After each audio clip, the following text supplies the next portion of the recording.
ఇప్పుడు మనం పెద్దలే చెప్తానే, మనకి ఎందుకో లేకో వాళ్ళు చెప్తారు కదా, మనమేమి అనుకుంటుపోతే తప్పప్పులో చదివించే వాళ్ళు పెద్దలు ఉండే ఉంటారు కదా. మంచిగా ఒక అర్ధ గంట చెప్పింది మన అమ్మగారు అక్కడ రైతులు, ఈ పొద్దు సబ్జెక్ట్ చెప్పింది అంటే ఇంకా కొంత వస్తుంది. ఈరోజు గురిగీత స్పష్టత పలికింది కదా. మళ్ళా కూడా చెప్పిన అమ్మ పద్యాలు కూడా చెప్పాను, పద్యాలు చెప్తే ఒకటి రెండింటి కింద కాపమ్మని చెప్పిన మా చెప్తే నీకు బాగా కదా. ఇట్లా కాబట్టి అనగననగ రాగ మధ్య వెళ్ళుచు నుండు తినగ తినగ వేమతి ఎనుండు సాధనమున పనులు సమకూరు ధనలున విశ్వదాభిరాములు ఏమన్నాడు.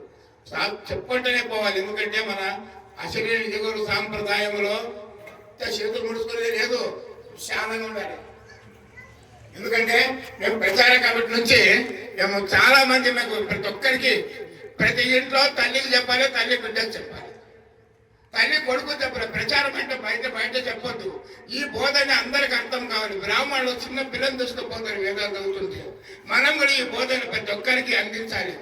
కాబట్టి ఇది నిస్వార్థమైనటువంటి సిద్ధాంతము, ప్రతి ఒక్కరు చెప్పుకుంటూ పోతేనే అందరూ అలవాటు అయితే చెప్పి చక్కగా ప్రపంచ కృష్ణ గారు ఇప్పుడు మహమ్మద్ గారు అయిన మాటలు చెప్తారు. భోజప్ప గారు కూడా ఒక మంచి అమూల్యమైనటువంటి వాక్యాలు, టైం ఏం కేటాయించాం కానీ చూసుకొని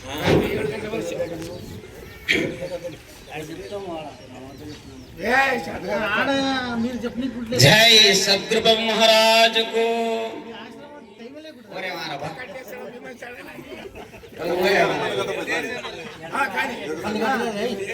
సద్గురు మహారాజ్ కు. అయితే గురుర్ బ్రహ్మ గురుర్ విష్ణు గురుదేవో మహేశ్వర గురు సాక్షాత్ పరబ్రహ్మ తస్మై శ్రీ గురవే నమః. శ్రీరాజయోగి గురు శిష్యం నిజానంద దీక్షతం గుడిశ నరసింహ యోగి నామాంకితం సద్గురుతే నమో నమః. సర్వ అధ్యక్షులైనటువంటి మా యొక్క గురువు గారు వారికి నా యొక్క ద్వాదశి దండములు అర్పిస్తూ, అదేవిధంగా మా అమ్మాయిన మీనాచమ్మ గారికి నా పాదాభి వందనములు చేస్తూ, అదేవిధంగా మా అగ్రజుడైన సురేష్ అయ్య వారికి కూడా నా యొక్క దండ ప్రమాణాలు అర్పిస్తూ, వేదిక పైన ఉన్న వాళ్ళకి పెద్దలకి పేరు పేరున నా యొక్క ద్వాదశి దండములు అర్పిస్తుంటూ, ఇక్కడ ఈ యొక్క గుడ్డదొడ్డి గ్రామంలో మరి ఈ మూలకున్న ప్రాంతం ఇది. ఇసువంటి దాని లోపల మా గురువు గారి శిష్యులైన అందరూ కలిసి మెలిసి చాలా కష్టం చేసి ఈ యొక్క ఆశ్రమని మా నాయనగారు ఉన్నప్పటి నుంచి కూడా దీన్ని ప్రయత్నం చేస్తూ చేస్తూ చేస్తూ చేస్తూ చేస్తూ ఈరోజు దీన్ని ముగించినారు. వారికి నా యొక్క హృదయపూర్వక దండములు అర్పిస్తూ, అదే విధముగా ఈ యొక్క గుడ్డదొడ్డి గ్రామంలో మరి ఆసరి కిష్టప్పని మహా జ్ఞాని, అతడు ఈ యొక్క మునప్పకి చేదోడు వాదోడుగా ఉండి ఈ యొక్క ఆశ్రమానికి, ఈ ఆశ్రమం తయారైనా కూడా నేను చచ్చ వరకు నేను ఈ పూజ చేస్తాను అనుకున్నవాడు ఈరోజు లేడు. అతనికి చాలా అపేక్ష ఉండే, అతనికి ఏడ పూజ అంటే ఆడకొస్తుండే, గురువులు అంటే శరీరం మర్చిపోయి కింద పడుతుండే. అటువంటి మహనీయుడు ఇప్పుడు లేనందుకు మాకి కొద్దిగా దుఃఖం కూడా కలుగుతుంది. ఎందుకంటే త్రికాల శుద్ధి అంటే అతనితోనే ఉండే. గురువు అంటే నాకు మొక్కలు వస్తావు, ఏ మొక్కలు వస్తావా, ఏ మొక్కలు వస్తావంటావు, గురువు కలుసుకో, అవి బాగా అవుతా ఉంటుంది.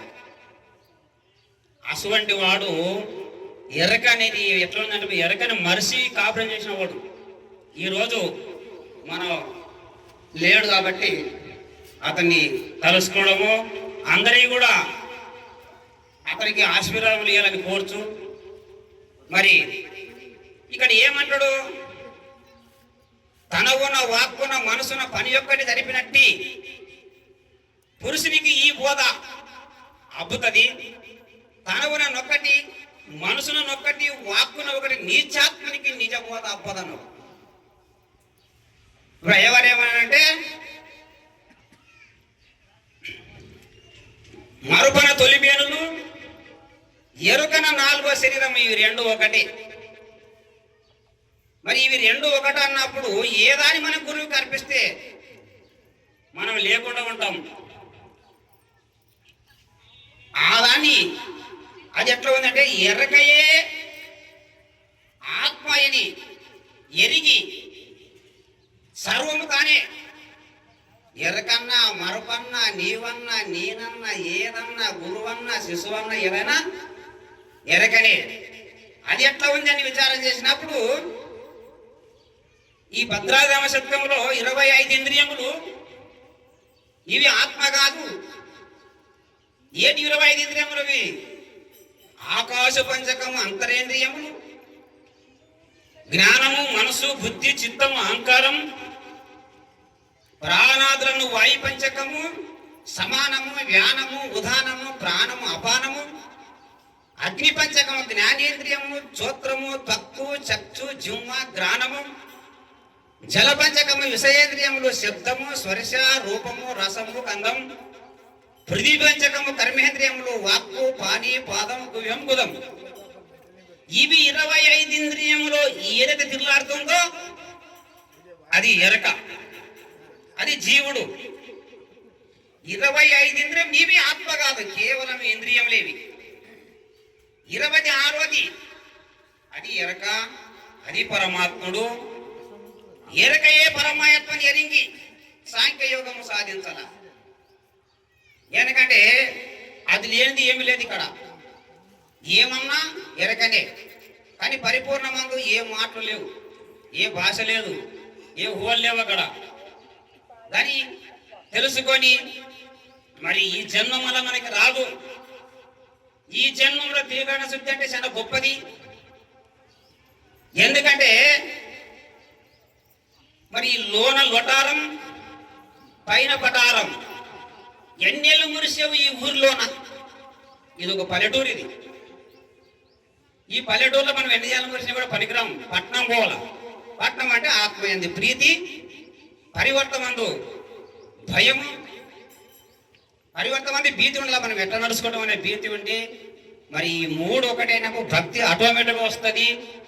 మరి ఇది భక్తి, ఇది ముక్తి, ఇది విక్తి అని ఏ వస్తువు తెలుసుకుంటుందో ఆ వస్తువే నేనని తెలుసుకొని మరి దాన్ని ఏమి చెప్పాలి? మంత్రహీనం గృహహీనం భక్తిహీనం జనార్దన యత్పూజితం మహాదేవ పరిపూర్ణం తదస్థు అని మాటలతో చెప్పేది కాదు.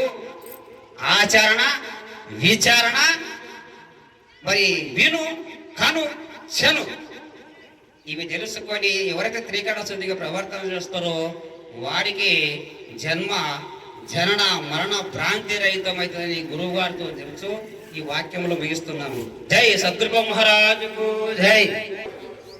చాలా సంతోషము. ఇంకొక మాట చెప్పాడు పాపం. ఇక్కడ ఎవరో కృష్ణయ్య అంటే కదా, కృష్ణయ్య గారు త్రికరణ శుద్ధిని గురించి చక్కగా ఉన్నవాడు, శరీరం పైన భయం లేనివాడు, సుతాంతకరణ మందు ప్రీతి కలిగినటువంటి వాడు. ఈరోజు మన కనుముందర లేనందుకు బాధపడుతున్నట్టాడు. కానీ ఈ సందర్భం మొదలే చెప్పింటే ఆయన గురించి కొంత మౌనం పాటించే వాళ్ళము.